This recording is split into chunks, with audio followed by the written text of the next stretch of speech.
Muy buenas noches, muy buenas noches. Vamos a continuar con esta clase. Sería la segunda clase acá en este medio, que sería TikTok, en la que seguimos refutando todos los argumentos que plantean los socialistas, que plantean muchos los defensores de la izquierda, que lamentablemente está dañando la economía de Bolivia. ¿Ya? Básicamente eso. Entonces, ¿qué es lo que propongo ahora? Lo que propongo es que, por ejemplo, tengamos este encuentro en el que voy a desarmar el segundo pseudo argumento de la ideología socialista. Es decir, con este segundo pseudo argumento, porque esta es la segunda clase, ya hemos llevado en la primera clase también cómo hemos desarmado el pseudo argumento. Yo lo llamo pseudo porque no tiene la consistencia suficiente para siquiera llamarse argumento. Más aún, así los socialistas toman estos argumentos y pretenden engañar a la mayoría de la población. Engañan a la población, engañan a sus seguidores y sobre todo se valen de la ignorancia, ¿no? de la gente que mayormente los sigue a estos pseudo líderes como una manada de ovejas que no tiene iniciativa propia y que repite prácticamente todo lo que dice el líder socialista. ¿Ya? Entonces, en ese sentido, voy a comenzar la clase de hoy, porque es la segunda. Recordemos que previamente había hecho una introducción o justificación de esta clase en los 5 lives primeros, y esta es la segunda clase teórica como tal. ¿Ya? Así que te pido que por favor te quedes. Lo voy a hacer lo más resumido posible, lo más breve posible, para poder desenmascarar los mitos y los engaños, sobre todo los engaños de la ideología socialista, con argumentos y con citas. Sobre todo en lo que yo me especializo es en citar fuentes y analizarlas como con pinzas para que podamos entender mejor.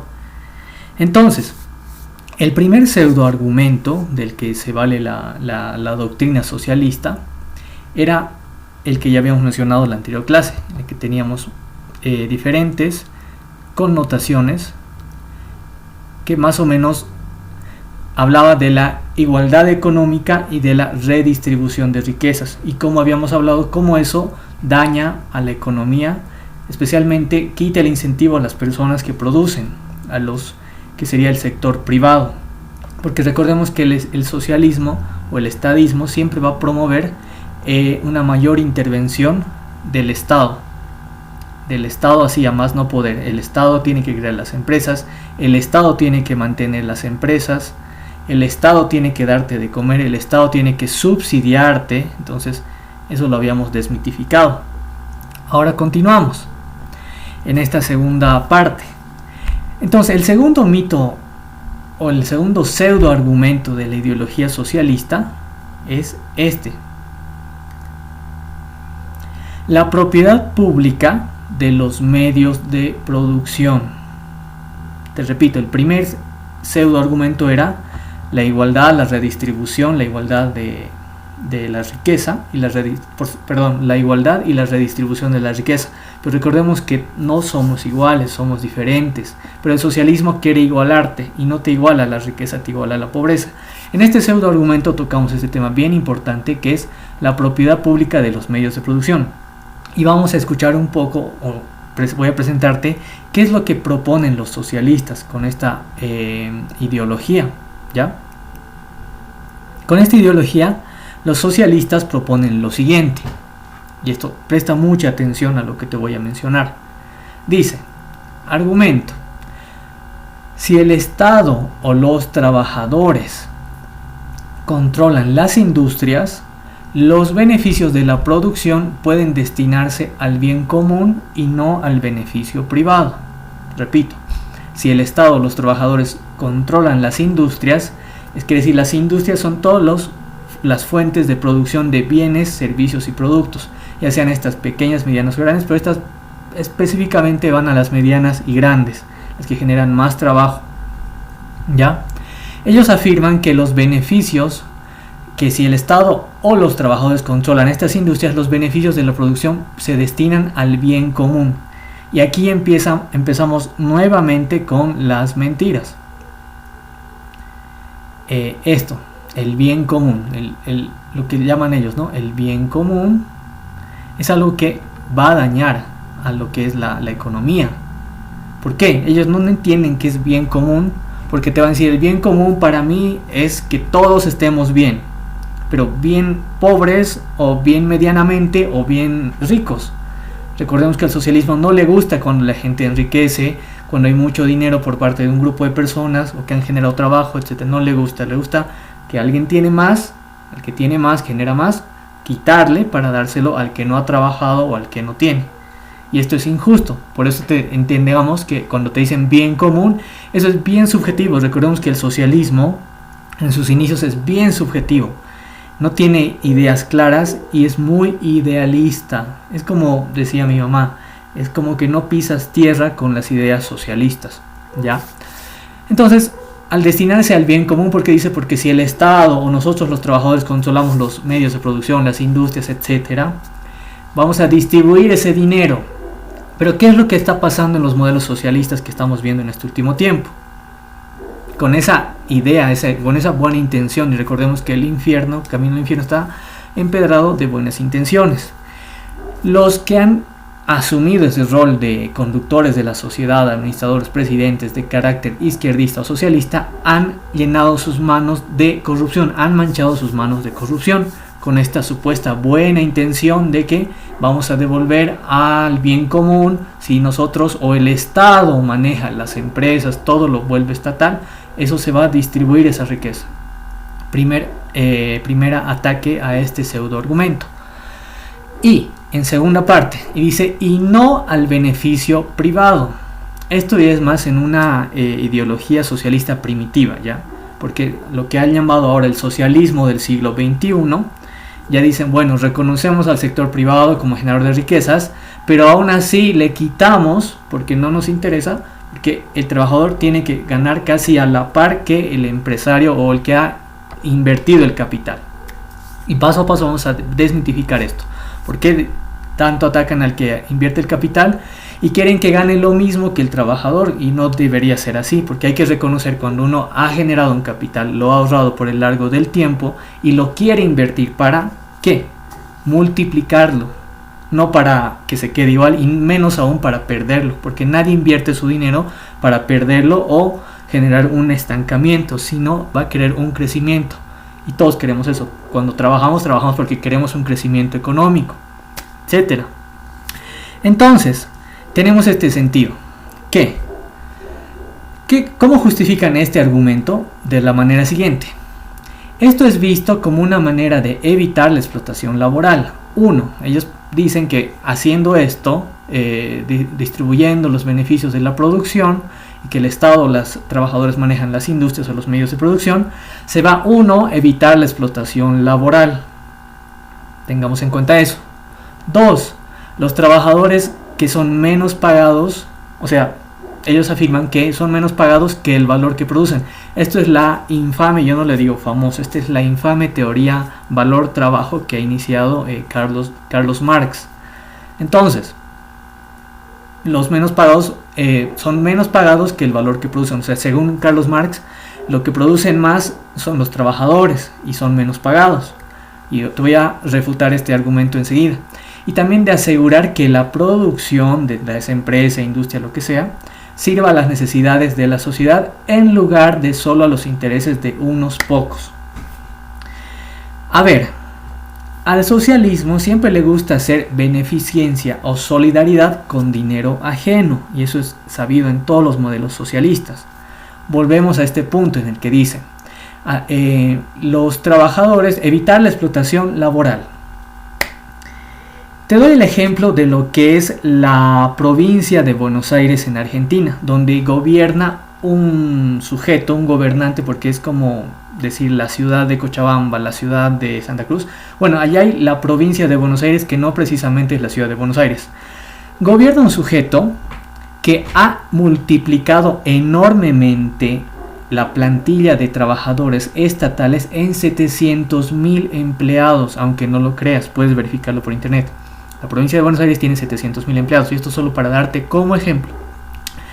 Entonces, si el primer principio del socialismo de izquierda, etcétera, es, como decían ellos, disminuir la explotación laboral, adivina qué, en esta provincia, les doy un ejemplo como es Buenos Aires, los empleados, que son tantos, son excesivamente inmenso el número de empleados estatales que tiene esta provincia de Buenos Aires, que te repito, no es exactamente la ciudad de Buenos Aires porque ese es otro gobierno, son tan mal pagados, pero tan mal pagados, que ese criterio de redistribución de riqueza lo están empleando a la baja, generando trabajo desvalorizado, gente que va directamente a perder su tiempo 8 o 9 horas al día por un salario mínimo que no les alcanza. Entonces ahí ves cómo el pseudo argumento de la redistribución y lo que pretenden ellos, disminuir la explotación laboral, queda totalmente refutado en este ejemplo, porque no hay modelo socialista que se extienda a lo largo del tiempo, porque va a querer que todos ganen igual de poco, porque el dinero no va a alcanzar. O sea, es absurdo, por eso en la cabeza del socialista no entra que la riqueza son bienes finitos, que tienen un límite y que no va a alcanzar para redistribuir. Imagínate si el gobierno socialista haría lo mismo en todos los modelos de izquierda donde se aplica. Redistribuir la riqueza a todos los ciudadanos por igual. No va a haber dinero que alcance por más que hayan empresas. Y cuando al generador de riqueza, y ese es el efecto primero, le quitas el incentivo de producir riqueza, pues este ya no va a generar riqueza, porque dice, y es así en todos los casos fácticos y empíricos, los que han sucedido, ya no voy a producir esto porque el Estado me quita, mediante impuestos, mediante otras extracciones, retenciones, etcétera, lo que produzco y se lo distribuye a quienes no trabajan o a quienes menos se esfuerzan. Y eso es injusto. Por eso se rompe el principio de equidad ante la justicia, lo que llaman la justicia social. ¿Ya? Entonces, lo siguiente, vamos a avanzar un poquito más rápido. Para responder esto también de una manera más argumentada, estamos viendo este libro que es La mentalidad anticapitalista del escritor Ludwig von Mises, que lo estoy repartiendo, ¿no?, a los que me mandan mensaje directo. No comenten acá, sino mensaje directo a la cuenta de TikTok esta. Me mandan la palabra libro y ahí se los estoy compartiendo. Y afirma lo siguiente, y lo vamos a leer así rapidito, así para analizarlo. Dice: en los años comprendidos entre Waterloo, que esto es 1815, y Sebastopol, que es 1854, recordemos que Waterloo es la batalla del ejército francés a la cabeza de Napoleón Bonaparte contra los ejércitos ingleses y parte de los neerlandeses. Esto pasó en 1815. Y el asedio de Sebastopol pertenece al Imperio Ruso, ya lo que era Crimea, es Crimea. Hay un asedio a la ciudad de Sebastopol, que formaba parte del antiguo Imperio Ruso. Esto en 1854. Dice: en ese periodo de tiempo de 1815 a 1854, los libros más solicitados en la Gran Bretaña fueron los tratados de economía. Pero la moda pasó pronto. Es así, porque la economía no es un tema simple. Por eso es que Friedrich Hayek decía: si los socialistas supieran de economía, no serían socialistas. Porque es un tema bien complejo, no se maneja como una ciencia con el método científico de la biología, de la física, ¿ya? Es un fenómeno económico que responde a, reacciona o se acomoda de acuerdo a los fenómenos sociales o de respuesta de mercado, y ahí se adapta. La economía es una ciencia que se adapta, ¿ya? Pero también siguen patrones algunas veces, y a veces los patrones se rompen, ¿ya? Entonces, dice: ello se comprende por cuanto la economía de un lado se diferencia absolutamente de las ciencias naturales y de la investigación técnica, y otra, guarda tan poca similitud con la historia y el derecho, que muy poca, ya casi nada, por su extrañeza repugna al principiante. ¿Y a quiénes llamaba principiante Ludwig von Mises? A la izquierda de ese entonces, que estaba gestando el socialismo que se está viviendo hasta el día de hoy, ¿ya? quienes se hayan habituados a recurrir a la investigación científica, laboratorios, bibliotecas. Por eso es que de esta afirmación, es por esto que Carlos Marx saca la teoría valor-trabajo, o la relación valor-trabajo, ¿ya? Que dice que lo que producen los trabajadores es igual al valor que deberían ganar. Pero esto no es así, porque no hay empresa que resista eso. Para eso las empresas, vemos el caso en Bolivia, lo que ha pasado con la empresa Panda, que ese sí efectivamente ha habido un mal manejo. Recordemos la empresa de helados y tortas heladas y yogures, algunos lácteos, Panda, cómo está siendo administrada por sus trabajadores, pero es el caso de un mal manejo de una empresa. Entonces esta teoría de valor-trabajo de Carlos Marx no puede reducirse a método científico, a cuánto produce la empresa, cuánto gana. ¿Por qué? Porque el capital es ajeno, no es de los trabajadores. Y eso es en todo. Cuando nosotros asumimos el rol de asalariados, no sé, por ejemplo, tengo una tía que trabaja en un banco, aquí muy conocido en la ciudad de La Paz, que es uno de los cargos más bajos, es cajera de primera línea, no tiene otro cargo elevado. Asume que la empresa que está dándole un trabajo de cajera tiene una serie de procesos que no solamente dependen del trabajo de cajera, depende de un economista, depende de abogados, depende de contadores, depende incluso de otras empresas que proveen servicios a un banco. Entonces el asumir que es como esta teoría de valor-trabajo de Marx, es como que mi tía asumiera que su trabajo de cajera es tan imprescindible al banco que ella tiene que ganar mucho más, casi al nivel de lo que ganan otras personas con mayores estudios, con mayores capacidades, que han invertido el dinero para crear un banco, que han generado los emprendimientos, los préstamos y así. Pero recordemos que cuando entra en quiebra un banco, ¿qué es lo que pasa? No se ven afectados los trabajadores porque hay una ley que favorece a los trabajadores que les va a decir que cobren su finiquito, su liquidación, pero el que se ve afectado principalmente es el inversionista, ¿no? Entonces, por eso es que la teoría valor-trabajo no es como 1 más 1 es 2, no, porque siempre hay diferentes cargos a los que nos sujetamos cuando ingresamos a una empresa, a una entidad. Ahora, si nosotros fundamos nuestra empresa pequeñita, mediano o grande, también hacemos lo mismo. Vamos a contratar a una persona para empezar, a 2 personas y a 3. Y estas personas siempre están en una cadena de mando. Nunca puede estar igual la persona que, digamos, he abierto mi sucursal, el ejemplo que doy cada noche, ¿no? Mi tienda de pollo a la broster.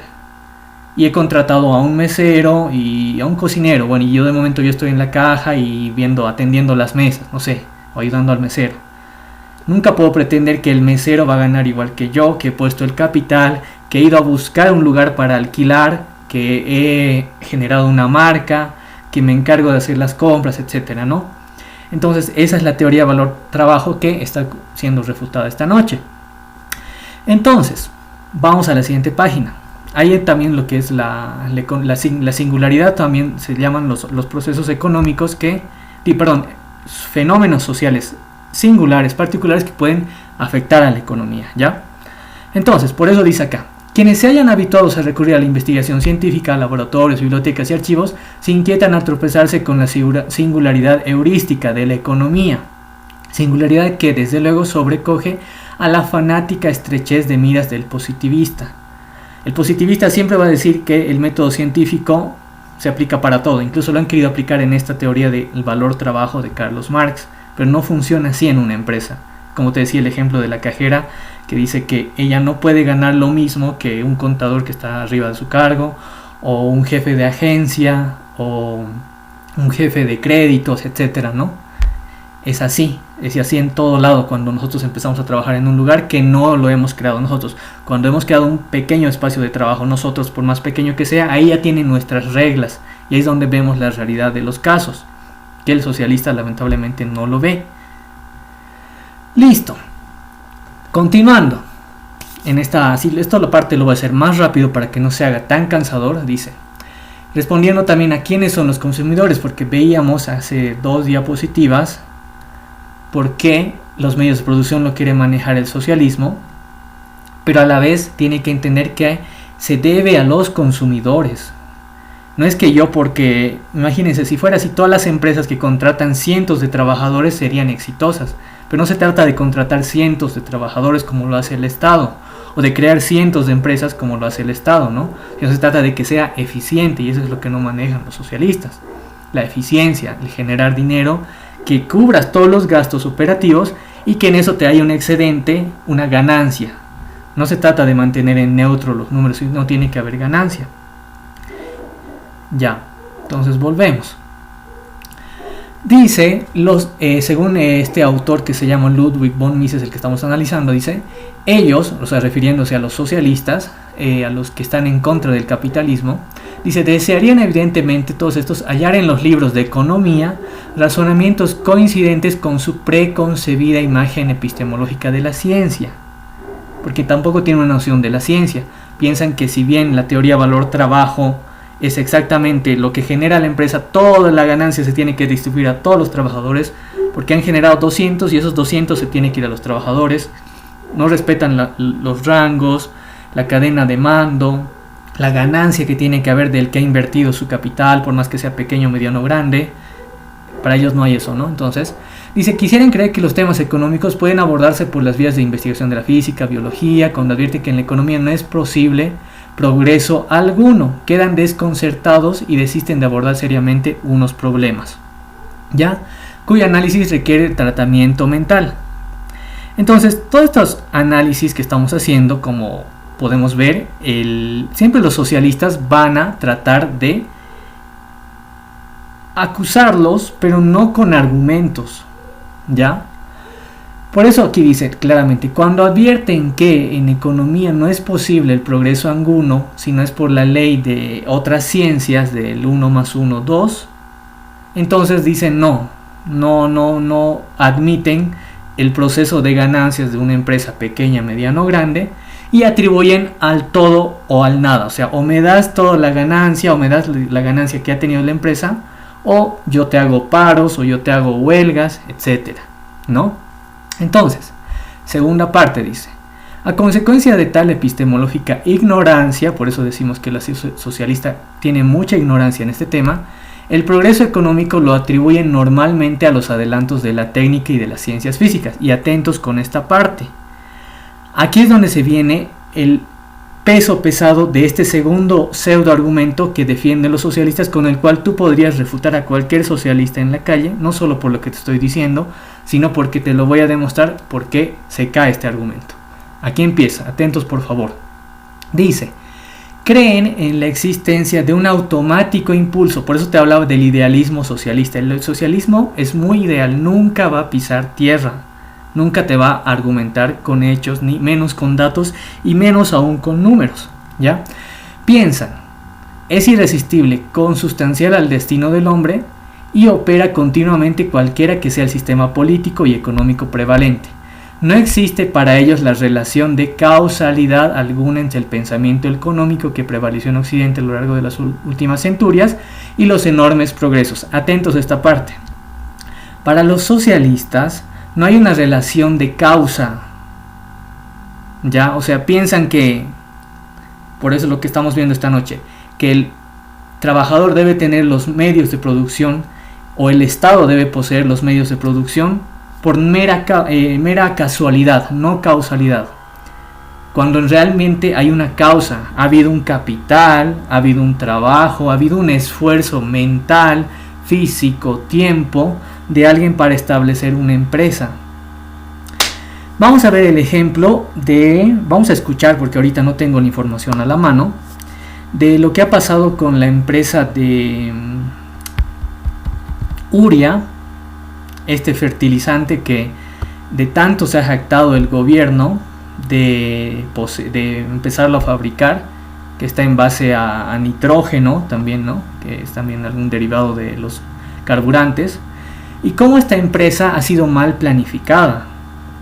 Está en Cochabamba, y al no ver cuando no hay una planificación de una empresa, cuando se hace una empresa, como dicen, al quete, esta empresa está situada en Cochabamba, ¿Y quién es el principal comprador de urea en Bolivia, de la urea boliviana? Es Brasil. Es Brasil. Cualquier persona con un poco de razonamiento, un poco de cerebro diría, bueno, entonces hagamos la empresa en un punto más cercano a Brasil, que sea Santa Cruz, Beni o Pando. Hagamos ahí la empresa. Creo que la han hecho en Bulo Bulo, si no me equivoco, esta empresa de urea. Entonces, ¿qué vemos entonces ahí cuando alguien genera una empresa así como sin análisis, sin proyección? Como lo estamos viendo acá, está lo que está afirmando Ludwig von Mises, lo vemos en los hechos que pasaron en Bolivia. Vemos pérdidas, porque el transporte desde Cochabamba hasta Brasil, que muchas veces va a ser por tierra, se hace con pérdida. O sea, ya tienes una primera pérdida. La ubicación de la empresa de urea, de fabricación de urea, de este fertilizante, que debería haber sido en otro lugar geográfico y no en Cochabamba. Y eso verifica o corrobora lo que dice Ludwig von Mises. Dice, no existe para ellos relación de causalidad alguna, o sea, no hay ninguna causa entre el pensamiento económico que prevaleció en Occidente, bla bla bla, y los enormes progresos. O sea, piensan que ellos, que al crear una empresa cualquiera donde sea sin ninguna planificación, ya tiene que haber directamente el progreso, cuando no es así. Es por eso que los socialistas todo lo facilitan en ese sentido. Pueden crear una empresa en medio de la nada y decir, bueno, ahora que he creado la empresa, ellos piensan, no, la empresa se crea y listo, ya genera trabajo, ya genera dinero, y todo lo que genera la empresa hay que redistribuirlo igualitariamente. Pero no es así. Te estás viendo que la realidad les da un sopapo en la cara a estas personas ignorantes, y vemos el caso de la empresa de urea, que está mal ubicada geográficamente. Entonces ahí se entiende que para crear una empresa que produzca, siempre este producto va a tener que estar en la competencia, ubicado geográficamente, ganando todos los espacios posibles y disminuyendo la mayor cantidad de gastos innecesarios. Eso se llama eficiencia. ¿Ya? Seguimos, para no trancarnos tanto en esto. Aquí está. Continuamos. Tal progreso no sería pues consecuencia del liberalismo. Ellos afirman esto, ¿ya?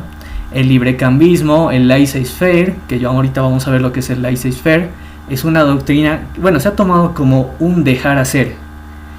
Este es un vocablo francés que significa dejar hacer o permitir hacer, ¿ya? O el capitalismo. Ellos lo relacionan con que todo el progreso del occidente, o lo que ha habido, el progreso a lo largo de la humanidad, incluso las revoluciones industriales, hacen referencia a los procesos capitalistas de acumulación de capital y de optimizar la producción. Lo que te digo, si antes, y este ejemplo está aquí, ahorita lo vamos a ver, se molían los granos de trigo a fuerza de hombro. Ustedes han debido ver algunas películas, había una moledora de piedra y mucha gente lo hacía girar, estaban girando y esto estaba moliendo el trigo, el maíz, etcétera. Luego se ha inventado la máquina de moler, se está optimizando el proceso de producción. ¿Por qué? La población ha aumentado, requiere más producto en menor tiempo. Este producto tiene que llevarse a diferentes lugares, etcétera. Pero ellos, desde la doctrina marxista que vamos a ver acá, están en contra de eso, de ese avance tecnológico, etcétera, ¿no?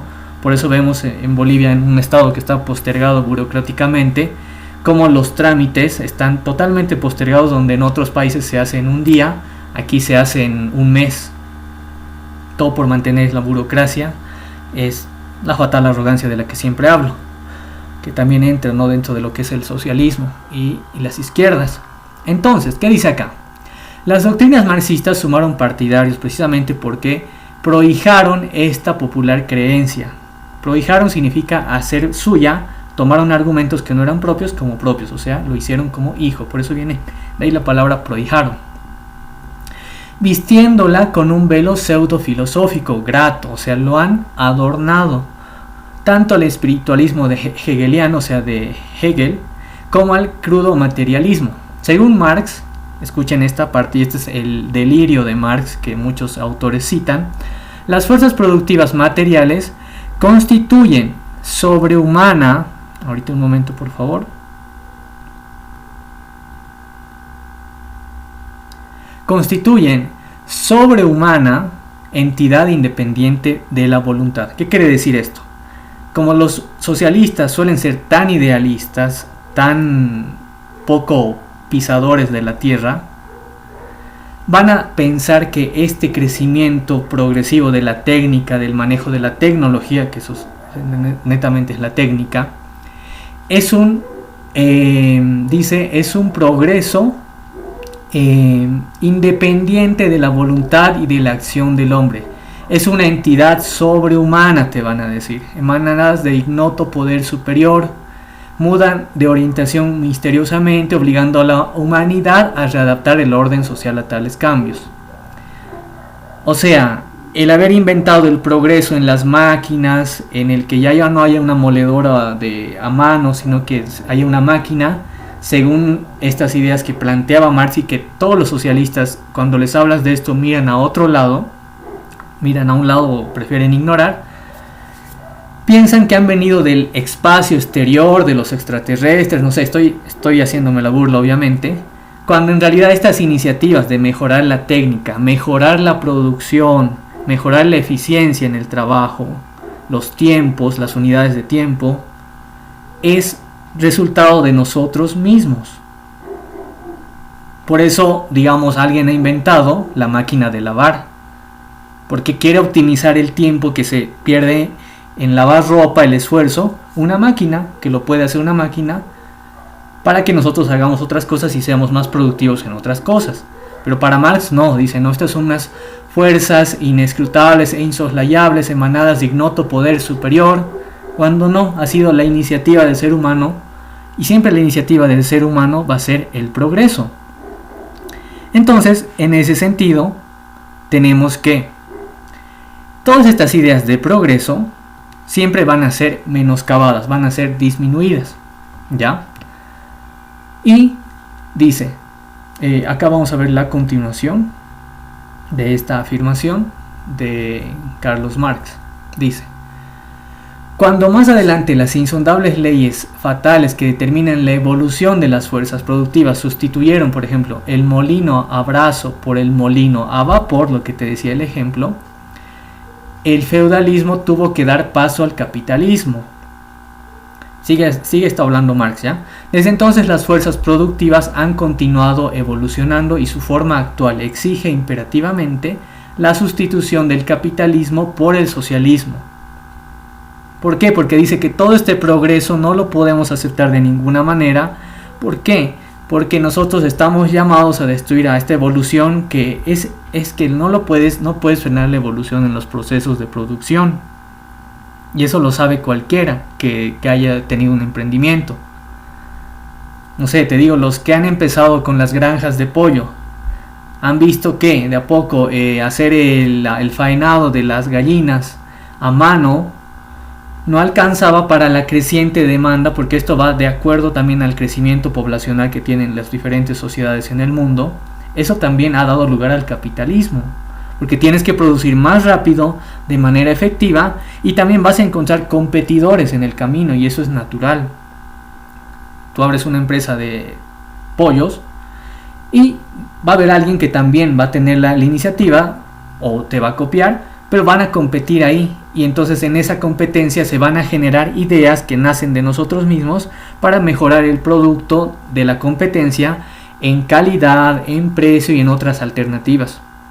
Entonces todas estas políticas, todas estas ideas que, a diferencia de lo que decía Marx, que son de un poder superior, son insoslayables, no son fuerzas que no conocemos, no, es netamente el progreso humano que, de acuerdo a lo que ve en su realidad, decide mejorar sus procesos productivos, o lo que en otras se llama el capitalismo, ¿ya?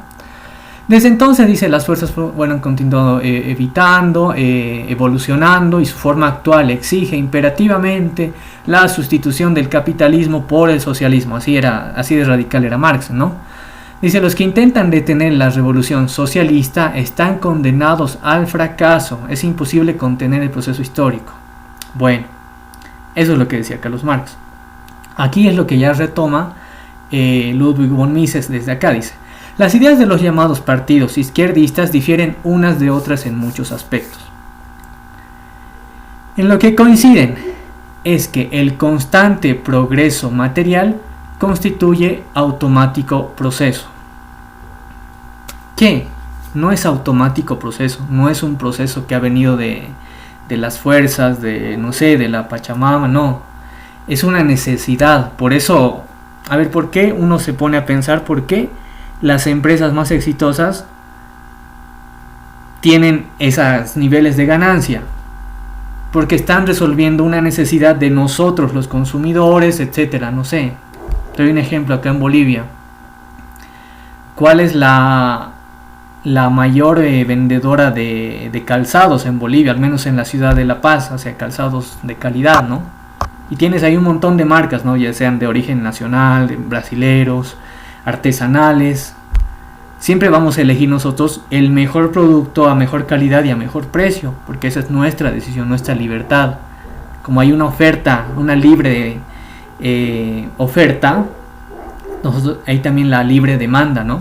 Entonces, pero no, para ellos los que han sido fundados en este marxismo, que se toma, del cual parte el socialismo actual, o lo que llaman el socialismo del siglo XXI, el progreso material es automático, o sea, no es una fuerza indomable que no podemos manejar. Y mentira, es algo que nosotros mismos generamos y nosotros mismos demandamos.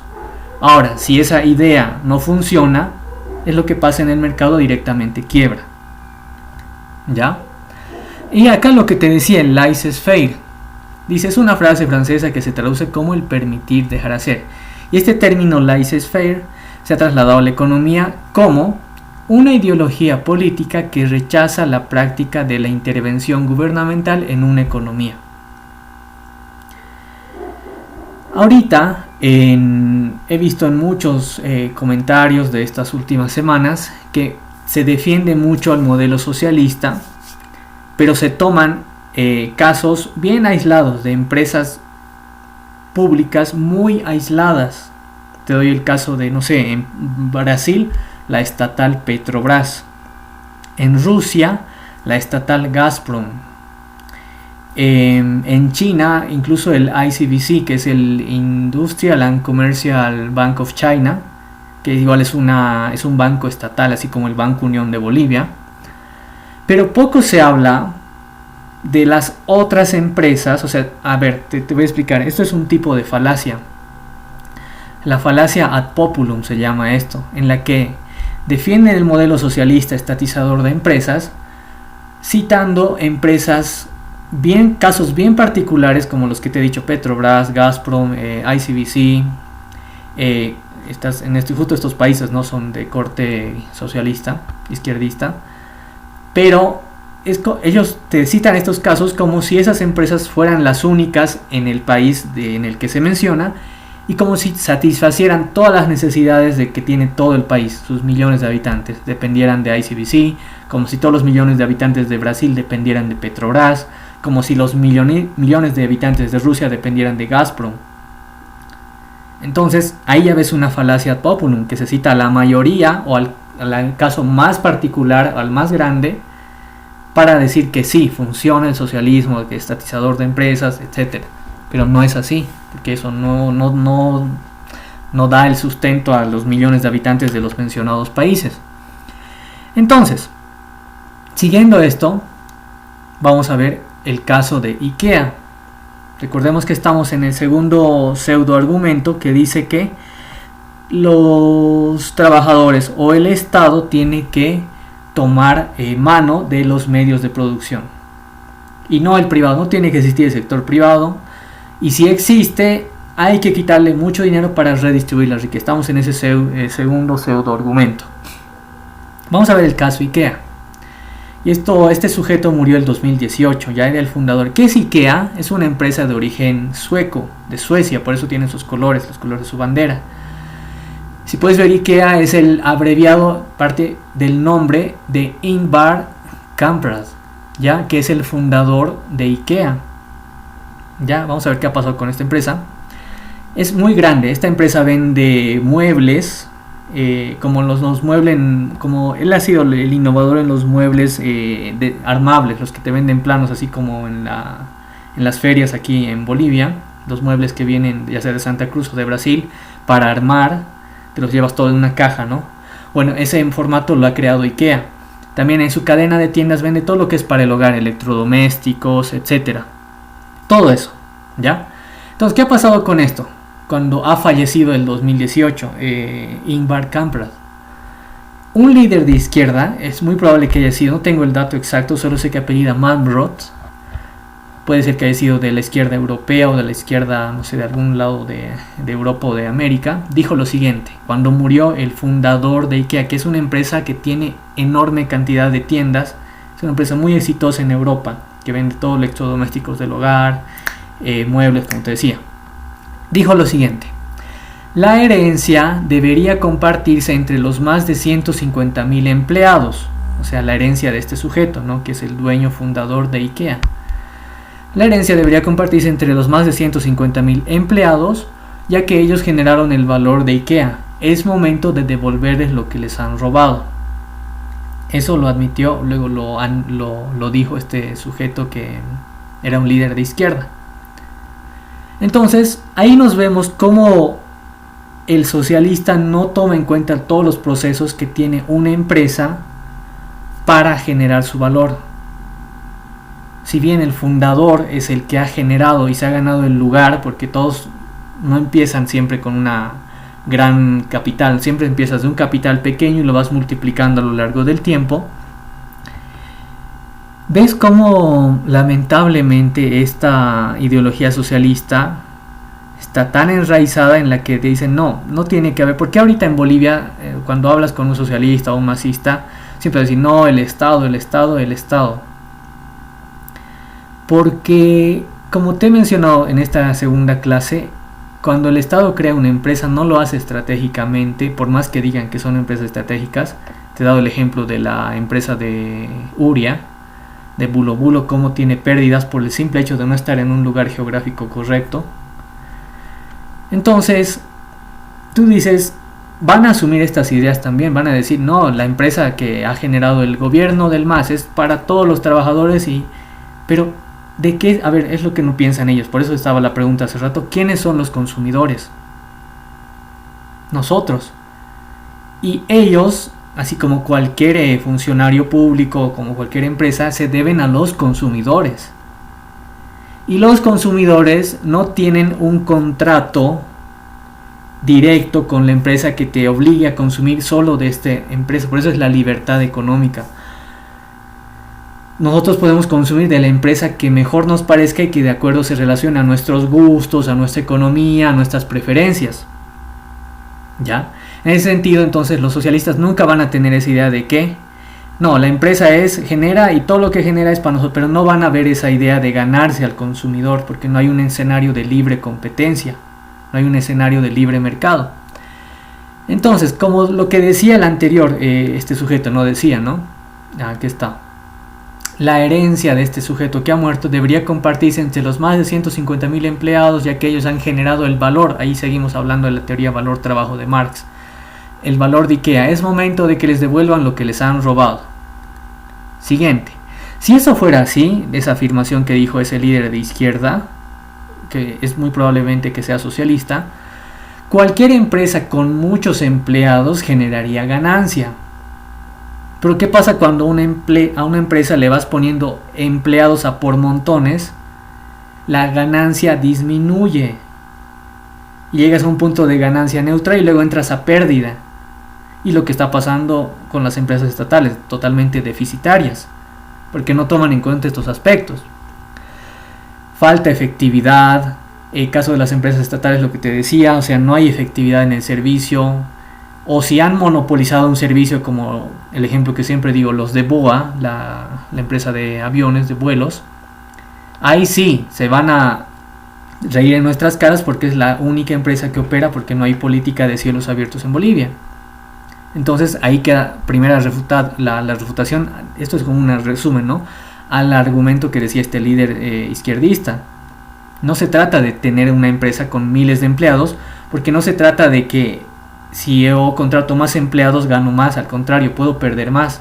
Se contrata empleados en la medida de que la empresa está creciendo y necesita producir más, porque hay un mercado que le está pidiendo producto, bien, servicio, y ahí sí yo me expando. Pero no, si no hay eso, no. Hace unos minutos veía el Twitter de este sujeto del presidente, y te lo puedo mostrar si me permites unos minutos, pero bueno, ya no lo tengo acá. Lo puedes buscar en su publicación de Luis Arce, ya sea en Facebook o en Twitter, etcétera. Decía que habían creado una empresa de lácteos en Oruro. Es otra empresa estatal, de las muchas empresas estatales que está creando el gobierno con dinero de los bolivianos, cuando no se le ha autorizado eso, ¿no? Pero él atribuye su poder, asume que puede gastar el dinero y dejarnos en bancarrota. Y dice, debajo de esa publicación, tú la puedes buscar, decía, ahora sí vamos a ver si lo tengo acá, te lo puedo mostrar, no tengo ningún problema, acá lo tengo abierto y lo podemos refutar en este mismo instante. ¿Qué es lo que ha publicado? Aquí está. Lo voy a mostrar a cámaras, aquí está. Ya, a ver si lo puedes ver. Abajo, obviamente un poquito. Aquí está, mira. ¿Dónde está esta cámara? Ahí está. Dice: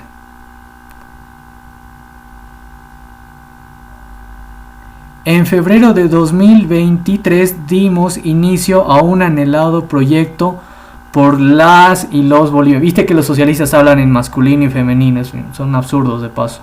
No, dice, por las y los bolivianos, los hermanos del municipio de Chayapata en Oruro, como es la ampliación de la planta de procesamiento de lácteos. Y escucha con lo que viene a continuación, dice, cuya inversión supera los 45.4 millones. Un monto que, ¿qué dice? Ahí lo voy a poner de nuevo. ¿No? Ya, yo te lo voy a leer. Un monto que incluye obras civiles, maquinarias y otros insumos. Ahí lo estoy poniendo ya otra vez nuevamente. Entonces, ¿qué vemos en esta afirmación? Dice, la industrialización de Bolivia, por eso ellos te hablan mucho de mucho poder en el Estado y eso no es bueno. Ahí te lo voy a poner otra vez. No sé qué dice ahí. La industrialización de Bolivia es el segundo paso de la nacionalización de nuestros recursos naturales y que lastimosamente no se dio en el pasado. Hoy estamos transformando esta visión en una realidad tangible. ¿Qué más dice? A ver. Apostando por un paso. ¿Qué dice? Este es el punto clave. Por un paso. Apostando por un país que reduzca su dependencia de las importaciones. ¿Ya? Ese es el punto clave. Que reduzca su dependencia de las importaciones. Y esto para un socialista que lo sigue a Lucho Arce, etcétera, va a decir, no, esto es una maravilla, viva el presidente Arce, bravo. Pero recuerda el primer aspecto. Empresa de lácteos, procesamiento de lácteos. No sé en qué país vive el presidente Arce, pero que yo sepa, desde que tengo memoria, la mayoría de los lácteos que se producen en Bolivia se hacen en Bolivia. ¿Por qué está hablando de sustitución de importaciones? Y si nos vamos más profundamente, o sea, ¿por qué los lácteos? ¿Por qué si queremos sustituir importaciones, por qué no hacemos una fábrica, si tanto al Estado le gusta hacer fábricas, una fábrica de motores de auto? ¿O no hacemos una fábrica de aviones o qué sé yo, de robots? Y él habla de sustitución de importaciones cuando el 95% de los lácteos que consume Bolivia se hacen en Bolivia desde hace muchos años. No importamos lácteos. Yo tomo leche Delicia, tomo leche Pil, tomo leche hace años. ¿Qué tomo? Esa leche, la Delicia, la otra, la Cream. Entonces, ¿por qué habla de sustitución de importaciones en una empresa de lácteos? Si también consumimos quesos made in Bolivia. Ahí te das cuenta cómo es tan distorsionado el proyecto socialista, industrialización, importaciones, que creamos una empresa que no va a requerir nada de importaciones, porque los lácteos se producen acá. Es más, al contrario, estás importando maquinaria que ya hay empresas que satisfacen el mercado. Porque el Estado entonces no crea empresas donde no hay una oferta, pero ya el mercado de lácteos ya está copado por ahí varias empresas de lácteos, ya sea las grandes o las medianas, y aún así el Estado, ahí te das cuenta cómo es de insensato, ¿no? Porque al no ser su dinero, y ahí habla de un monto de 45 millones de bolivianos, y es un mercado de los lácteos que ya está copado y está más que satisfecho. De hecho, hay muchas tiendas, en mi barrio mismo se quejan de que no compran mucha leche porque ya está copado, pues hay diferentes marcas, ¿no?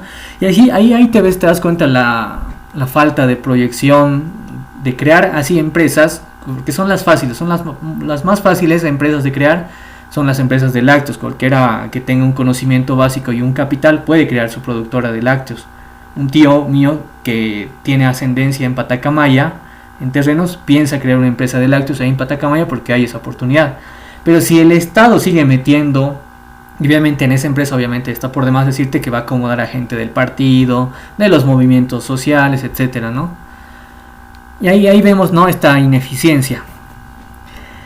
Ahí los comentarios que decían, sí, Damaris dice, ¿quién consume lácteos de esa empresa? Pues va a ser muy poco, ¿no? Porque ¿qué va a hacer? ¿Qué hacen estas empresas cuando ya hay otra empresa privada del rubro? Te van a vender la leche, ponerle a 5 bolivianos. Obviamente la gente lo va a comprar, pero ¿qué es lo que pasa ahí?